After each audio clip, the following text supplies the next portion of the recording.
حدیث collection part 21 نماز کے مسائل کا بیان 6 حدیث۔ بسم اللہ الرحمن الرحیم۔ السلام علیکم دوستو، آج کی ویڈیو میں ہم نماز کے مسائل کے بارے میں 6 حدیث بیان کریں گے۔ حدیث نمبر 1، حضرت عبادہ بن صامت رضی اللہ عنہ سے روایت ہے کہ رسول اکرم صلی اللہ علیہ وسلم نے فرمایا، اللہ تعالیٰ نے 5 نمازیں فرض کی ہیں۔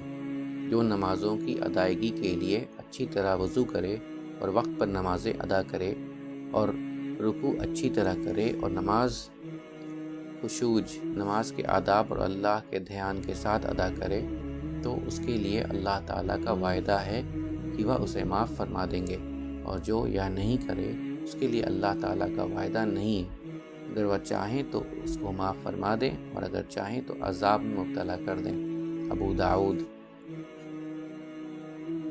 حدیث نمبر 2، حضرت ابو امامہ رضی اللہ عنہ سے روایت ہے کہ رسول کریم صلی اللہ علیہ وسلم نے فرمایا، 5 نمازیں ادا کرو، رمضان کے مہینے میں روزے رکھو، مال کی زکوٰۃ ادا کرو اور امیر حاکم کی اطاعت کرو، تم سلامتی کے ساتھ اپنے رب کی جنت میں داخل ہو جاؤ گے۔ ترمذی۔ حدیث نمبر 3، حضرت محمد بن عبداللہ رضی اللہ عنہ سے روایت ہے کہ رسول کریم صلی اللہ علیہ وسلم نے فرمایا، اپنی اولاد کو نماز کا حکم دو، جب 7 سال کے ہو جائیں، جب وہ 10 سال کے ہو جائیں تو انہیں نماز چھوڑنے پر مار پیٹ کرو اور ان کے بستر الگ کر دو۔ ابو داؤد۔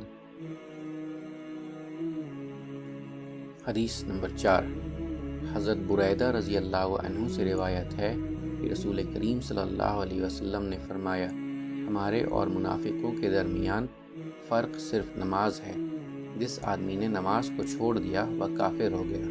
ترمذی، نسائی، ابن ماجہ۔ حدیث نمبر 5، حضرت عبداللہ بن شقیق رضی اللہ عنہ سے روایت ہے کہ صحابہ کرام نماز کے علاوہ کسی اور عمل کے جان بوجھ کر چھوڑنے والے کو کافر نہیں سمجھتے تھے۔ ترمذی۔ وضاحت: قیامت کے دن سب سے پہلے نماز ہی کی متعلق سوال ہوگا۔ اگر نماز درست ہوئی تو باقی اعمال بھی اللہ رب العزت درست فرما دیں گے، اور اگر نماز درست نہ ہوئی، ٹھیک نہ نکلی، تو باقی نیک اعمال جنت میں جانے کے لیے کافی نہیں ہوں گے۔ اس لیے آپ بھی نماز کی پابندی کیجیے۔ حدیث نمبر 6، حضرت ابو دردہ رضی اللہ عنہ سے روایت ہے کہ رسول کریم صلی اللہ علیہ وسلم نے مجھے وصیت کی ہے کہ تم اللہ کے ساتھ کسی چیز کو شریک نہ بنانا، اگرچہ تمہارے جسم کے ٹکڑے کر دیے جائیں اور تم کو جلا دیا جائے، اور فرض نماز جان بوجھ کر نہ چھوڑنا، اس لیے کہ جو فرض نماز کو جان بوجھ کر چھوڑ دیتا ہے تو اللہ اس کی حفاظت کا ذمہ دار نہیں ہوتا۔ تم شراب نہ پینا، اس لیے کہ شراب ہر برائی کی جڑ ہے۔ ابن ماجہ۔ وضاحت: شراب پینے سے انسان کی عقل کام نہیں کرتی، جس کی وجہ سے وہ بہت سی برائیوں کو کر بیٹھتا ہے۔ ادھک معلومات کے لیے پڑھیے سورہ مائدہ آیت نمبر 90۔ امید کرتا ہوں دوستو کہ آپ کو آج کی ویڈیو اچھی لگی ہوگی۔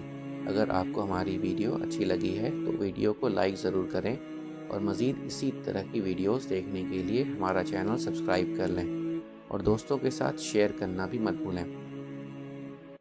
اللہ آپ سب کا حامی و ناصر ہو۔ انشاءاللہ ملتے ہیں اگلے ویڈیو میں۔ اجازت دیجیے۔ السلام علیکم۔ اللہ حافظ۔